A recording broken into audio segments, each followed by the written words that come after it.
Hello, everyone, and welcome to the Wisdom Seeker Live podcast.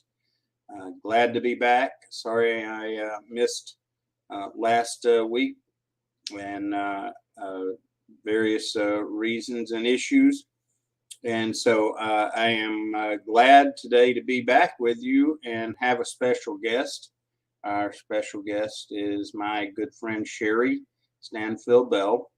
But as a reminder, let us know when you join. Tell us where you're joining from. Always encourage comments and questions.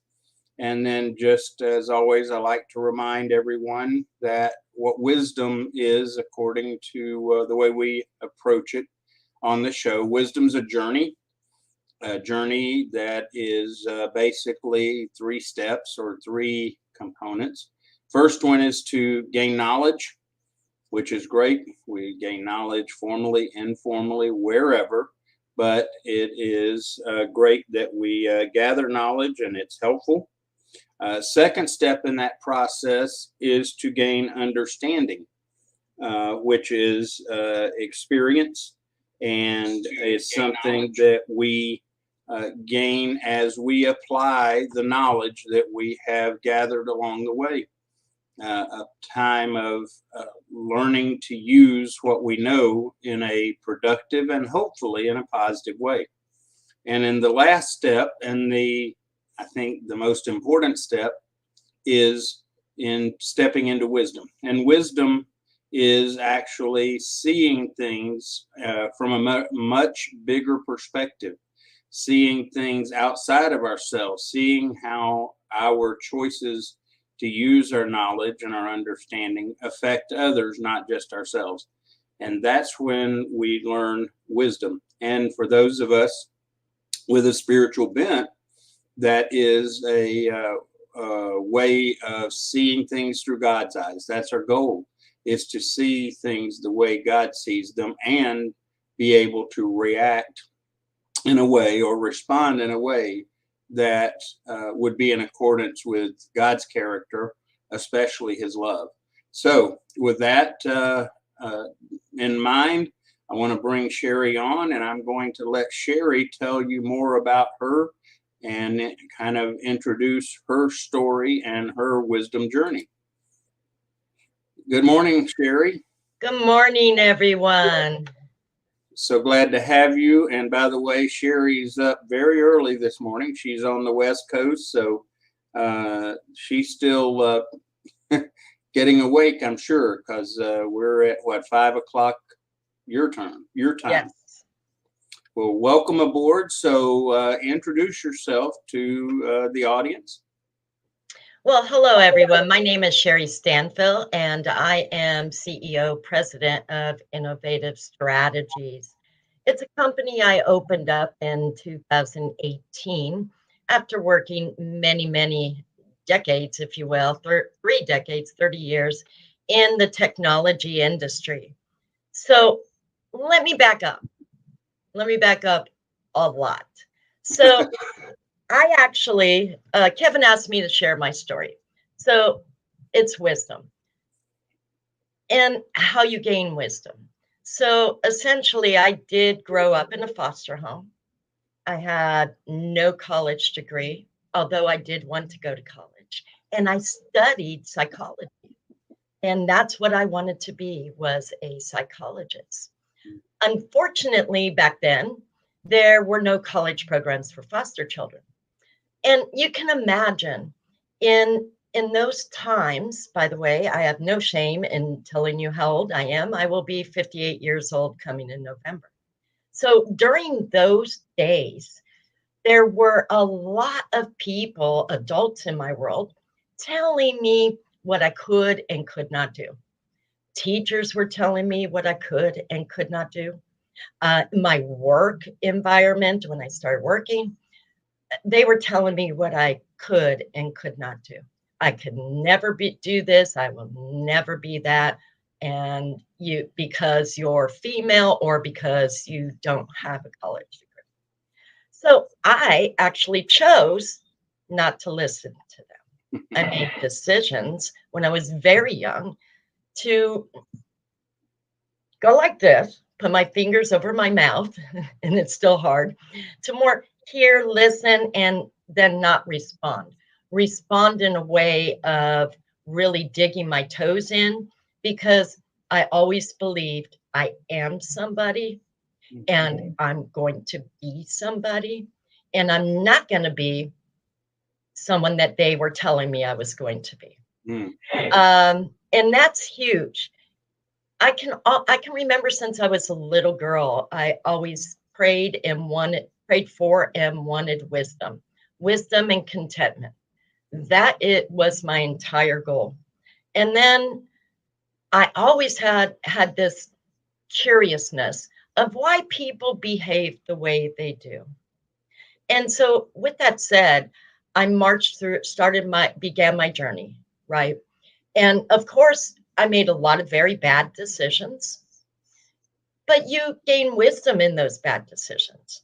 I do not call them failures. I call them an opportunity to learn what not to do. And that, quite frankly, is the wisdom you gain by making those little speed bumps, if you will, in your journey of life, how to overcome those. And essentially, it's just letting them go, learning from it, and not beating yourself up over a bad decision, because we all do that, everyone. Another thing I learned at a very young age is everyone's human. Everyone's human. So everyone goes through situations in their lives that are similar, if you will. And it's just learning how to manage those and making a choice. And the only thing that anyone has control over is how they respond, is how they choose to allow what people are saying or the situation itself to control you or to clutter your mind. So very good. And so I go ahead, Kevin. No, go ahead. I'm loving to hear your story. Sure. And so I started out in my industry as a receptionist, making actually only $5.50 an hour back then.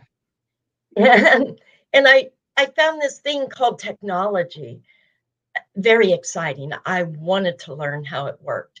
And I wanted to be part of something great that's going to change the world.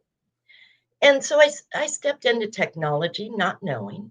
I didn't have any parental guidance. So I continued to learn and continued to study, self-study. We didn't have internet back then. So I'd check out books and I would read them. So that's a lot of people say that I'm a self-learner or self-starter. Well, not really. I had many, many mentors, and mentors are key. And wisdom, part of wisdom is hanging on to those mentors and learning who your mentors are, and the ones with a true heart and ones that really want to help you. Definitely.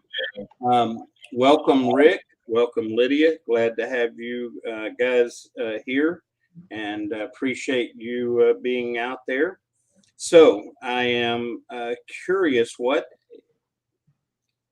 interesting journey. It sounds like your family or your family life may not have been as ideal as you might have wanted. Is that a fair statement? Well, I don't think of it that way. I think of it as protection. Okay. So I think I take rejection and I turn it around and call it protection. Rejection is protection. Okay. Quite frankly. And I was blessed to be in a great foster home that encouraged. But when you're 18, and once you turn 18, you're released to the world, you're responsible for yourself. You don't have parental backing, if you will, right? Or support. That's where my mentors came in. So I had plenty of segregates, mommies and daddies, if you will, and grandparents.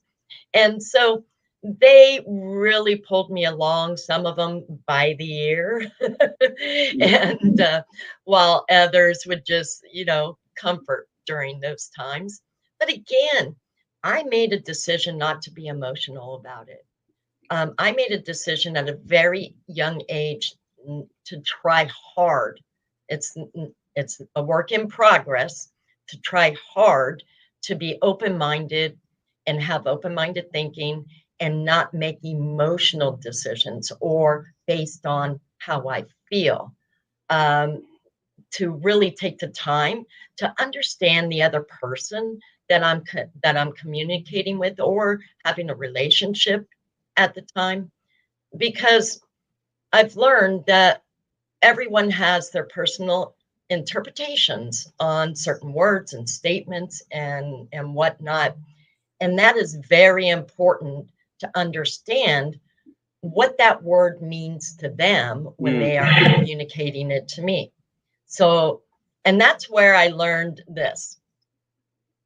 And this right here, putting my fingers over my mouth, is to remind me that I'm supposed to be listening and not speaking. And that's important because when you're speaking, you're not hearing, and your mind cannot be open when you're not hearing, if you will. Wow, you obviously learned some remarkable lessons early on, because I am still working on learning to listen better, and indeed, learning to listen is a great way to gain wisdom.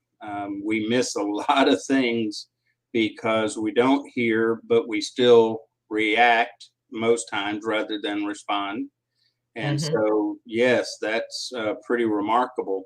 I know that one of the things when I started this podcast, I told people my first challenge to all of the participants was to take a 3-step activity, at least daily.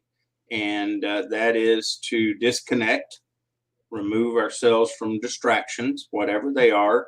I still maintain that one of our biggest distractions is media, news, and those things. And but different needs for different people. But disconnect. Second step in that process is observe. And to observe well, that means closing our mouths and opening our eyes and ears fully and see what's going on both in us and around us, so that we begin to understand what our life is about. And then once we have started to observe, then we seek out wisdom. What is the wisdom that we can gain from what we observe? And so you, again, learned that lesson early on, and that's quite remarkable, quite unusual, especially current times. We have lost the value in seeking out wisdom. And so tell us a bit about some of your mentors, one in particular, maybe a couple that really stand out for you. Oh, absolutely. His name is Dick Jensky.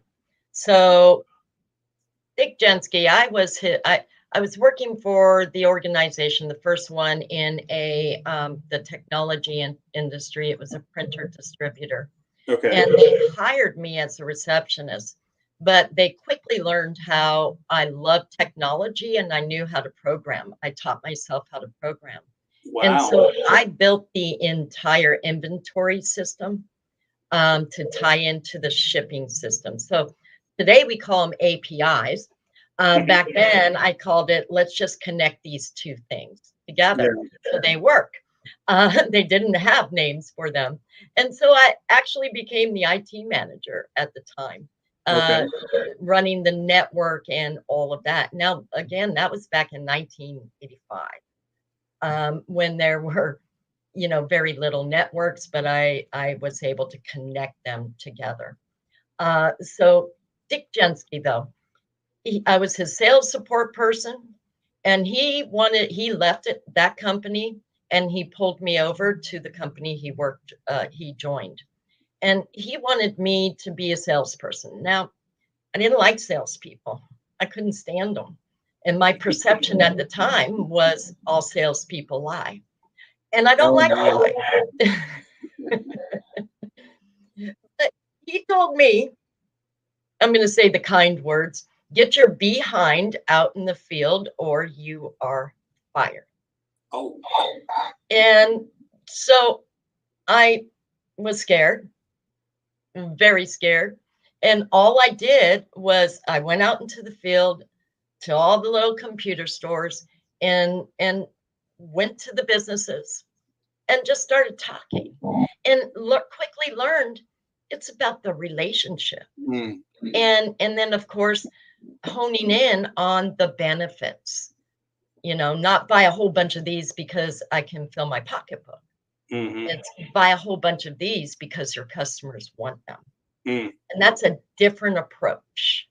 And that's huge because being in sales and business development for a lot of years, if you focus on your pocketbook, I learned it will fail every single time. Something will happen to that deal. It will either get disrupted or you won't get it or something will happen. If you focus on the mission first, that's when you're blessed with provisions. very good. Yeah, one of the key things is that you are focused on relationship. Uh, Anything we do has to be based on relationship. And one of the things that I have learned from the Bible, and I share Bible verses and things at different times because I believe there's great wisdom there. But the relating to people out of our life is such a key element of doing most anything we do. And I'm not a salesman. I can convince or inspire people to decide to buy things or whatever, but that's just not my thing. But I can relate to people, and if it's something that I think that they will find value in or will be helpful, then I don't mind talking about it. And again, I guess that's a form of selling, but I just don't do the whole process. I've learned. I was actually a service technician years ago on equipment and worked very closely with salesmen. So I learned a few things about it. And that's when I also realized that's just not me at all. um, so, what other mentors, obviously work mentor, any in your faith journey that really impacted you? Oh, absolutely. One of my very, very good friends early on. It was in church, actually. She was church leader, and she wanted me to go in and be a teacher and a leader in a children's shelter ministry and juvenile hall ministry. And there I was. You're choosing me? Wait, wait, wait. You're much more connected to God than I am. And she laughed and she told me, you need to get off your apathy. She literally told me to get off my apathy and just go out there and you're prepared and just do you. Have that relationship, share your experience. Because again, I grew up in a foster home. And so I've sat in those seats. And with her telling me to get off my apathy, you see, there's a common thing, right? A lot of times I go kicking and screaming. You know that, Kevin? Mm. Kicking and screaming to this podcast. And then someone tells me to get my behind out there, and someone tells me to get off my apathy. I get moving. And I'm trying better to not go kicking and screaming. And it's not really kicking and screaming. It's just, I want to know that I know that I know that I'm supposed to do that. Because the last thing I ever want to do is step on anybody's toes or hurt someone's feelings. And so I really had to meditate and pray over that. And in fact, going back throughout the years, there's several instances where I had to look in the mirror and deal with myself. Okay. Why am I all rotted up? Why am I resisting? And more importantly, especially in the early years, I realized I needed to unlearn what I learned to stop being my own self-saboteur. And so unlearning what you learned is necessary. And it's kind of like capturing your thoughts, right? Open-minded thinking, unlearning the bad things and holding on to the good things. That's part of the wisdom process, is recognizing the self destroying narratives that we have in our head that get put there by various people and circumstances, and having to unlearn those things and relearn the correct perspectives. Very important thing. I know I have walked through the same path, had issues early on with certain types of peoples and personalities. And I, for a long time, thought, well, if they would just listen, then we'd be okay. And I realized the problem was not them, the problem was me. And unlearning some of the things that I had been told about me that weren't true, and having to relearn them, and based on God's creation of me and the great value that he gives all of us, that is not based on any other things. And once I understood that my value couldn't be changed by other people, myself, anything else, then I began to learn to walk in confidence. Not that I'm anything better than anyone else, but I'm not worse than anyone else. We're all created with that great value. And so tell us a little more about the process of unlearning and relearning that you went through. So unlearning what I learned. So, through the course of time, and you still go through this throughout your entire lifetime, in every season of your life, that it's necessary to kind of pull out some weeds that you picked up along the way in your garden. And so unlearning those is just really sitting there and kind of writing what I call my soapbox. Okay. So I write down, I put a piece of paper. There we go. Okay. I go like this. I put a little. Okay. Quadrant. Quadrant, right. What I learned, what is good, what is towards positive, what is positive, if you will, and then write the negative things, and negative, positive, and then of course those gray areas, what I feel is gray in those areas. And so what that would do is give me my task list. I hold on to the positive, keep those, because people have told me that is really good. And the negatives, I worked every day, all throughout the day, to get rid of those negatives, like the resurrection of Christ, right? You die, and then when we accept Christ, we are born again. But Paul the Apostle said, I die daily. Now, what does that mean?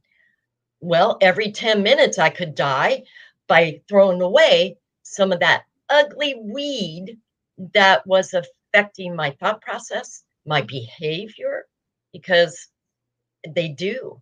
And so I die daily. I really held on to that. And so daily, I do go through this process of, okay, what do I know? What do I not know? And what can I do? What is within my control? And then what is not in my control? More wisdom.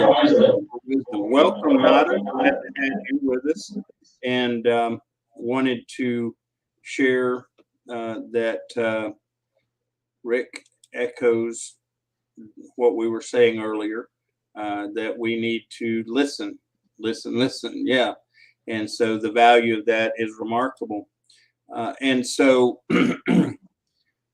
again, it's quite interesting to learn more of your story. We've been connected for a while and crossed paths, but hearing more of it's fascinating to me. One of the things that I want to kind of circle back to is you have accomplished a great deal, and yet, if I'm hearing correctly, it's not based on a lot of formal education. It's more out of a zeal to learn and grow. So tell us more about that, because I know there are people, many people, that the education system doesn't work for. And it's easy to, in our current environment, to get discouraged over that because, in our world, we're told education is everything and the answer to all of our everything. So tell us a little more about that.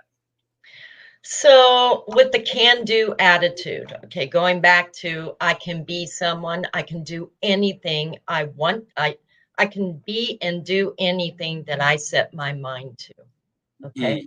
And so it's seeking out to learn, seeking out to try. Okay. And then corporations do give some training. There are some free trainings available out there in your personal life and in your business life. So at first it was hard. It was very hard, but I kept going. I dug my toes in. When anyone would tell me I can't do something, I would simply smile and I would dig my toes in. I would not respond back. Okay, I would not typically respond back in a negative way. Like someone told me once, I will point out every single one of your failures. And I told him, you show me and weaknesses. And I said, you show me my weaknesses, I'll show you my strength. And so just turning those things around and not holding on to them. And again, open-minded thinking. So when I get caught down in the weeds, if you will, in the details of things, it does not give me the ability to see the overall picture. And so when I'm in the weeds and in those details, again, what is positive? What is negative? Work on getting rid of those negative things, because that's when rejection really becomes protection. I remember once I had this big deal. Oh, it was going to solve all my problems. I was going to make lots and lots and lots of money. It was going to solve my problems, all of them. So, but the deal did not go through. It went to someone else. With it, and I was so distraught. I was so upset about that. I wasn't angry. I was sad. And I went through what fell down? What happened during that deal? Well, a month later, it was all in the newspaper that this company fraudulently sold black market product. And see, I didn't know it was black market.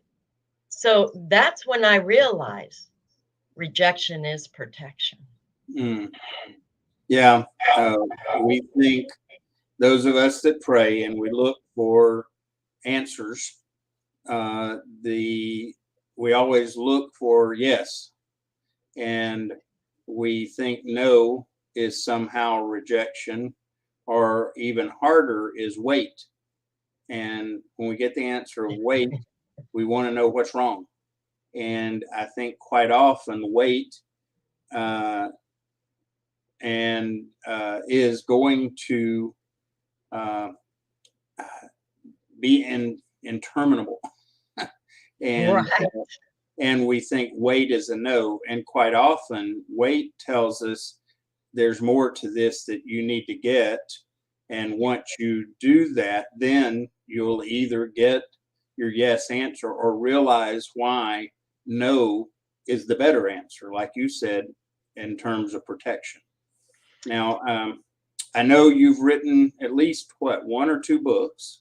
One book that's published, Okay. and I'm working on the second book. So tell us a bit about that. So the book is entitled My Journey with Jesus, Free to Be Free. And what it is the various chapters. It's a thought-provoking Bible study where I first discuss different topics that are happening in the world.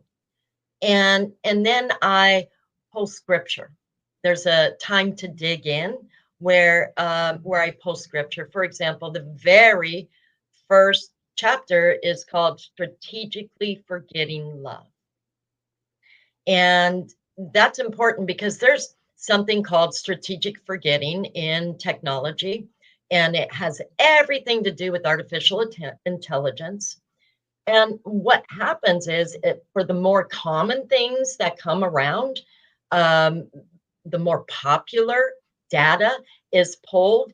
And if there was data that's not so popular or prominent, it was strategically forgotten about. And then when you put into today's world, right, we have so many things coming at us.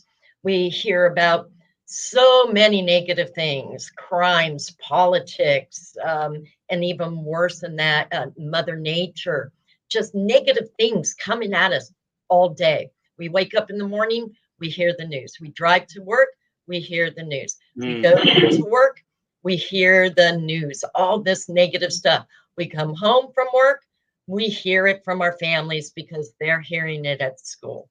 And what happens is our mind tends to get cluttered. All these external influences just cluttering our mind, trying to hold us hostage in the negative. And so we tend to strategically forget about love. And there's so much love out there. And so I bring them back to the Bible in the scripture, 3 scriptures. And then I have a notes area followed up with poems. Was blessed with a poetic ministry back in 1999. And so I sprinkle with poems throughout the book, and then more poems in the back of the book. The whole idea of this book is not for me to dictate or anyone else to dictate how a person is feeling, nor their relationship with God. Knowing that it's an individual relationship, and knowing that every season in life is different. And so you can read one thing one day and it will mean one thing. And then 10, 20 years down the road, it can mean an entirely different thing during that season. Yes. The uniqueness of our relationship with God is hard to understand because there are some commonalities because we're all humans. But like you said, each of us at a given moment are at a different place, experiencing different circumstances that factor in what we're doing in our walk and in our life, and learning to accept those unique experiences. At the same time, willingness to listen to others because of the similarities is our challenge.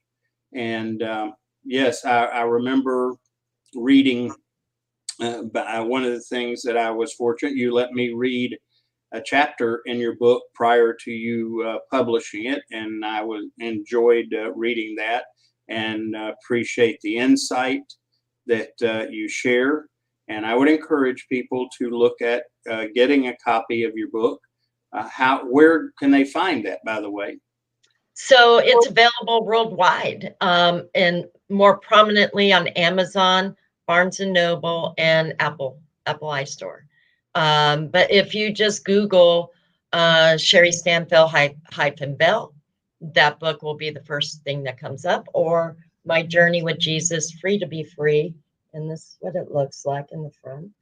I hired amazing graphic artist that helped me with all the graphics. And again, it's to help people, right? to help people deal with certain struggles in their life with a whole bunch of fun titles like Strategically Forgetting Love, Rise Above the Noise, Hear the Whisper.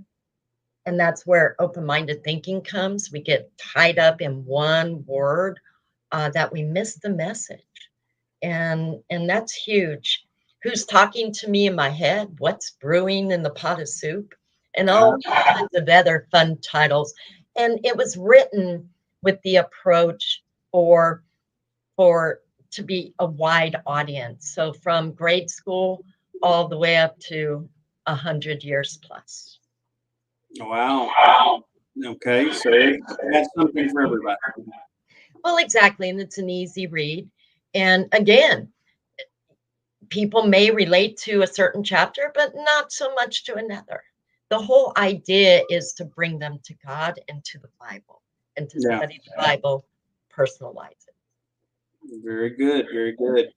So what is happening currently? And I know you consult a lot with people, I believe, in the government sector, contracting, if you will, and having been in that world a bit in the last few years, I can appreciate the need for assistance in regard. So tell us about that.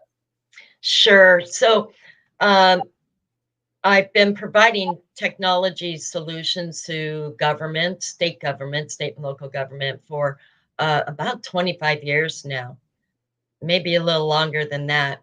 And through each and every organization that I worked for, the California representative always had their own duties, but because it's all about the contract, procurement contract, we would tend to be the quasi-contract expert throughout the entire organization.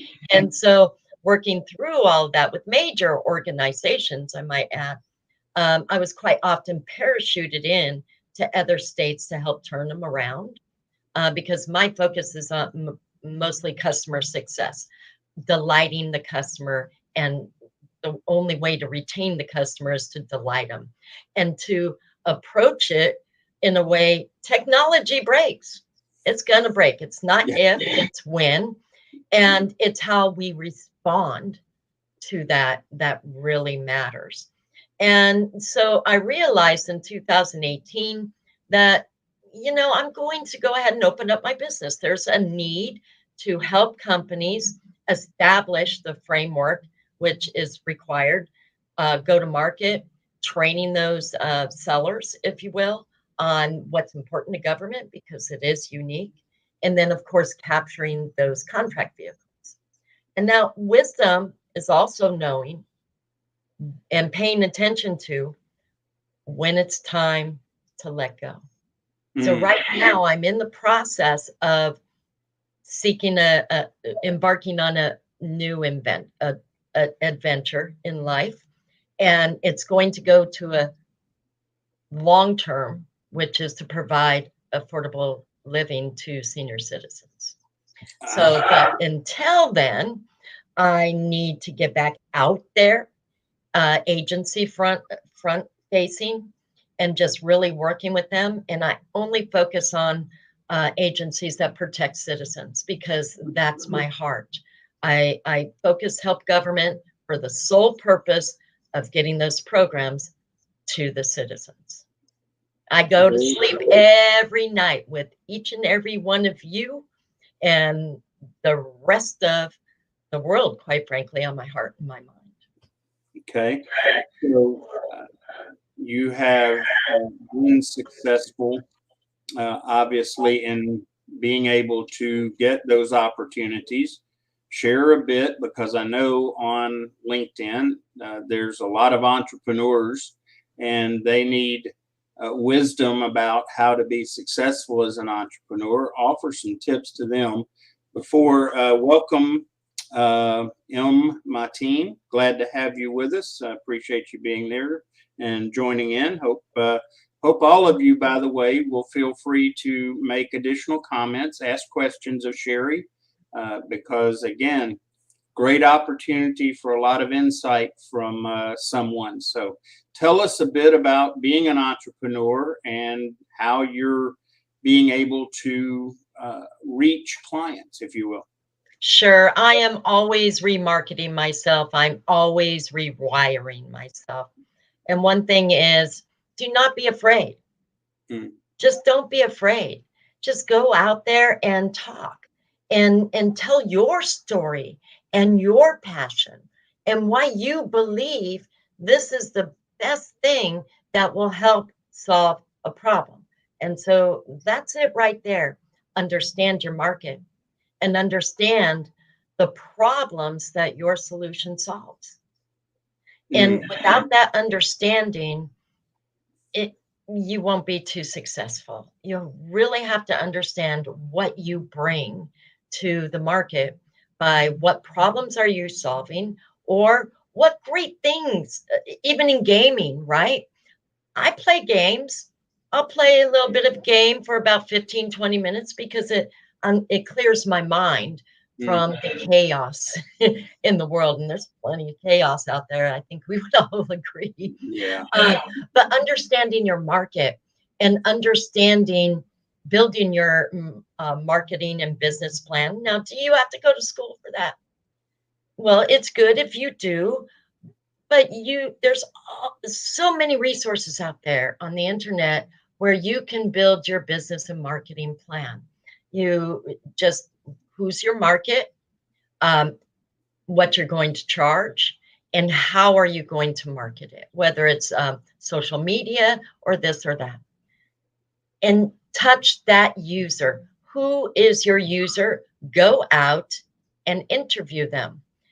Kevin mentioned that I sent him some paragraphs of my book, and I sent out actually paragraphs and different nuggets and complete copies of the book before it was published, so I created my own focus group so I can get feedback on, okay, am I on target or am I crazy? It's okay if you tell me I'm out of my mind, this will never work.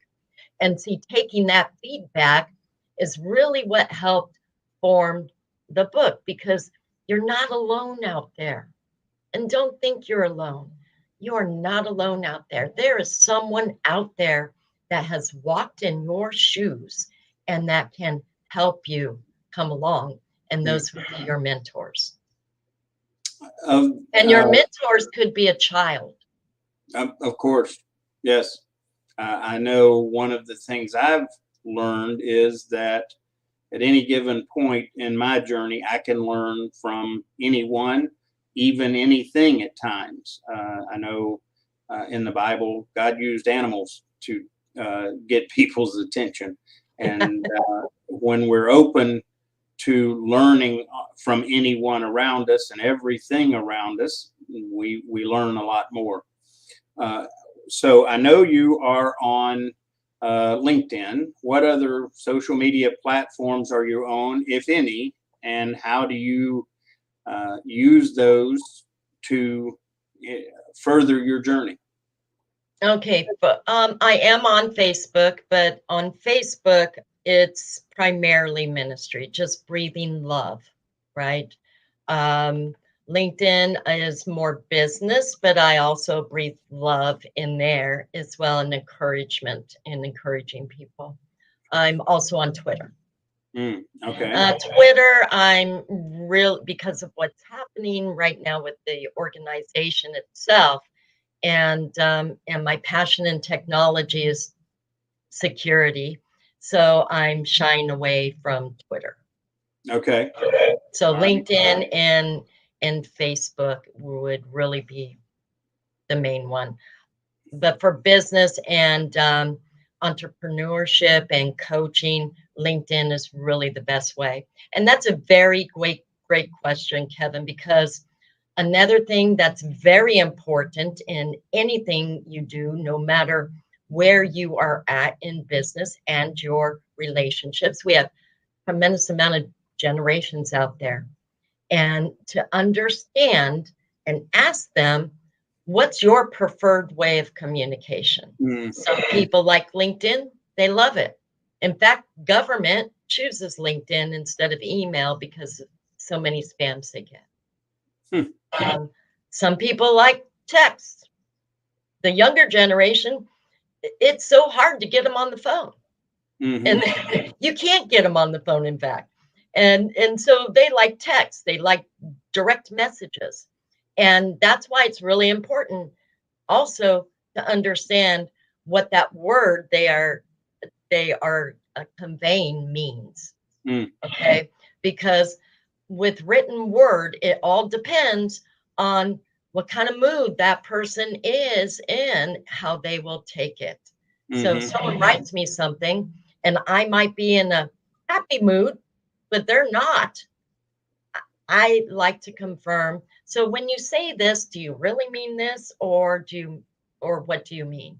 Even in meetings. So what I heard you say was this: help me be on the right track here. Make sure that I am understanding you properly. And so the form of communication, and older people, they love to talk to people on the phone. I do. And then this whole AI marketing, just sending these direct mails by not even engaging. A lot of people don't like that. So entrepreneurs, a lot of people don't like that, no matter how old you are. People like relationships. And for you to take the time just to read their LinkedIn profile on what they do, then you can determine whether or not to put them on your distribution list. Yeah, that one pet peeve because I get solicited through InMail, through lots of different things, and some of them they say things or represent things, and if they had even just looked at my profile, they would know that they were off base. And it's interesting because one of the most viewed posts that I did on LinkedIn was about this very topic, and it was under the idea of etiquette. And it's funny because of all the possible big hit posts on LinkedIn for me. I wanted it to be leadership or something like that, and it was about etiquette, but it resonated, and across all ages, getting AI or computer generated distributions and things like that, most people are put off by it and view it as rude. And some people will even go so far as to immediately disconnect or block or whatever. If people do that to them, they're going to respond in that way. And back when this thing went around, it churned for, I think, about 2 months. And I got complained at by salespeople saying, well, that's what we have to do. And I said, no, you don't. And by the way, what you need to know is when you do this thing using technology is great. Don't misunderstand me, but to use it in that fashion to replace human connection is not going to be successful. It will happen just on sheer probability, because we know that 10% of our contacts, again, if you use traditional selling method, 10% of your contacts will actually open up as a lead. And out of those 10%, 1% will usually convert. And if you can increase the number that you can do, that's going to increase some. But if you want long-term success in getting loyal clients, repeat clients, then the way to do it is back to the old-fashioned have a cup of coffee with them. I had a sales friend back when I was a technician. One of his things is he would drop in on his customers periodically and bring a box of donuts. I know today we're kind of going, well, unhealthy and all, but the point is building those relationships. And those of us that are on social media need to understand that back to relationships, and developing those is more powerful at the end of the day than scaling and all of those things, and more satisfying. Well, exactly. For me, and actually for me and a lot of people, it shows that you took the time to care. Now, I'm going to put this out there as well. I actually love those kind of people that from a sales perspective, because you make me look good and others like me look good, simply because people are not going to do business with you, or you won't get much, and there won't be longevity if you continue to use AI as your sales lead and to engage clients, because you did not take the time to know your client. Mm, definitely. So what is at this point, looking out towards the horizon? So what's on the horizon for you, and have you got some new adventures in the works? So I can't speak to some of it. Okay. Okay, but hopefully here in a month, the whole world will know. But I am working on a book, and it's going to be entitled Open-Minded Thinking, because there's really a need out there. A lot of people they're so, with the world as it is today, it's so hard to keep focused on, you know, keep focused on your mission, on your journey. The world wants to pull us into these weeds and these details. When you're stuck in those details and you're not open-minded, it really affects how we behave, each individual behaves. So just capturing those, the positive versus the negative. A longer term goal, my husband and I opened up what's called Happy Valley Resorts. So, and it's a longer term, where we plan to work with developers and the state agencies to provide affordable living for seniors. Because right now in the state of California alone, the homeless seniors have grown about 50% over the past 4 or 5 years, and it's going to get worse. So there's a lot of things going on there, where I'm working with the state and local government to help resolve that. Doesn't have to be ours. No. It's just providing it and working with them. So, Wow. and for those people that you're growing, right? You're growing and you're growing through life. You're stepping stones. You're building your career. You have families and whatnot. Just take the time to breathe, because some of my greatest accomplishments that are near and dear to me all happened after I was 50. After I was 50, I published a book, wrote and published a book. I never thought I would do that in my early years. It was not on my map, if you will, for Sherri's future. I actually co-authored an assembly bill.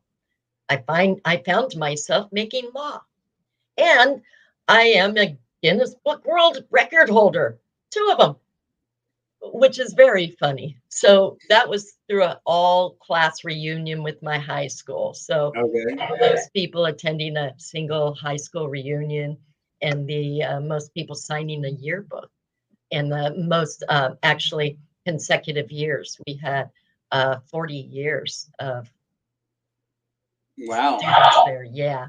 So that was actually a lot of fun things. So take time to do fun. You have to unwind yourself.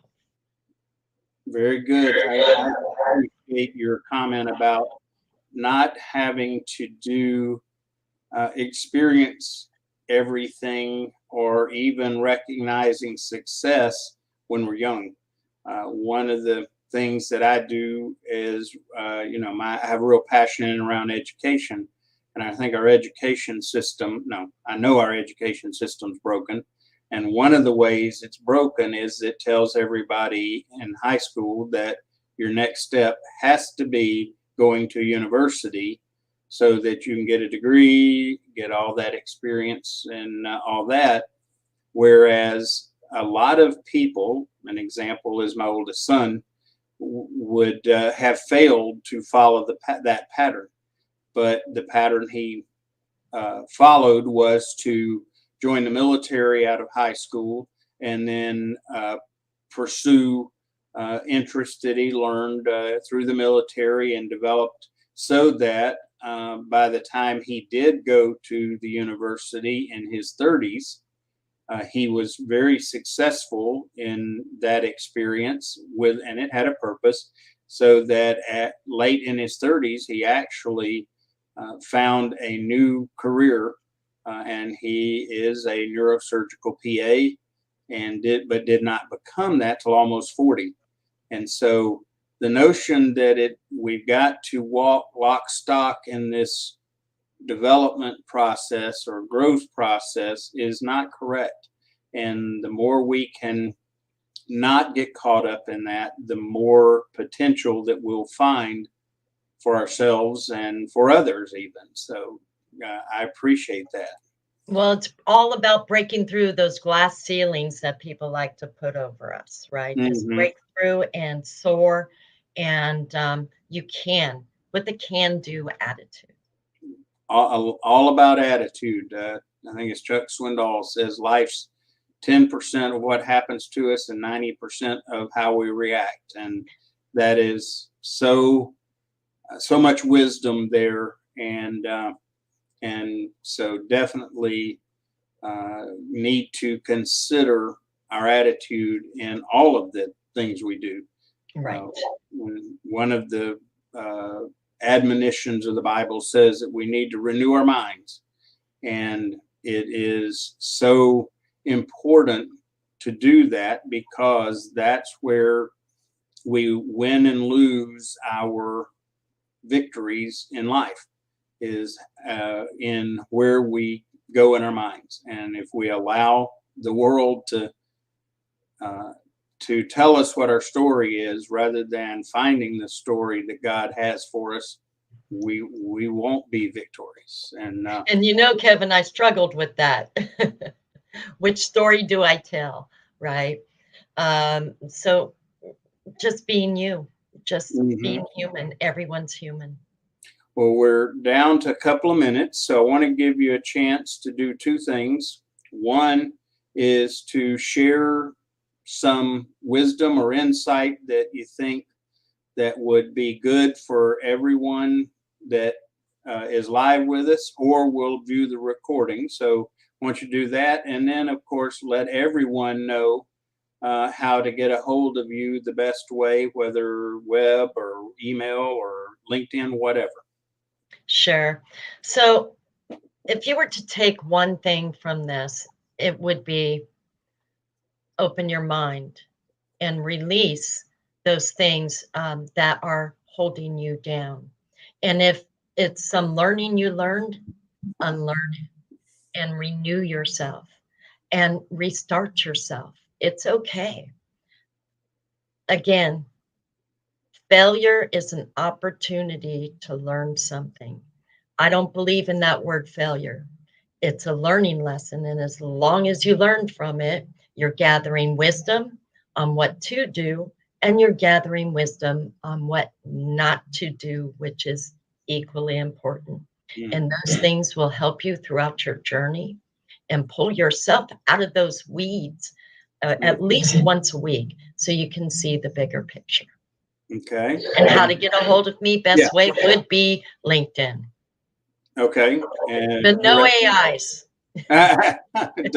Don't spam your message box. Huh? Understand. Okay, so if they want to reach you, they can go to your profile and reach out and message, or reach out and connect, and or follow, or both, and be looking for Sherri's book. And if I may add, if you reach out to me, please tell me how you met me. So I know to accept your invite. There's a lot of spams out there. So please let me know how you met me. Okay, so that means to include a personal message when they ask for connection then. And in that Correct. Like I saw you on the Wisdom Seeker podcast, and you will get accepted. Okay, very good. Well, thank you, Sherri, for being with us, taking time out of your schedule, getting up extra early. I know, again, early where you are, and thank you for that. And I know that there will be a lot of people that will have already benefited based on the response of our participants. And I know that as others see the recording, that they will be blessed as well. And who knows, maybe we can do this again sometime. Maybe when your next book comes out, we can get you on and talk about some of that. So, wonderful. My honor. Thank you, Kevin. Thank you, everyone. God bless everyone. Have an amazing week. And we'll see you back next Monday for Wisdom Seeker Live podcast. And those of you that watch a recording, always feel free to comment and we will respond. So thank you. God bless. See you next week. Bye.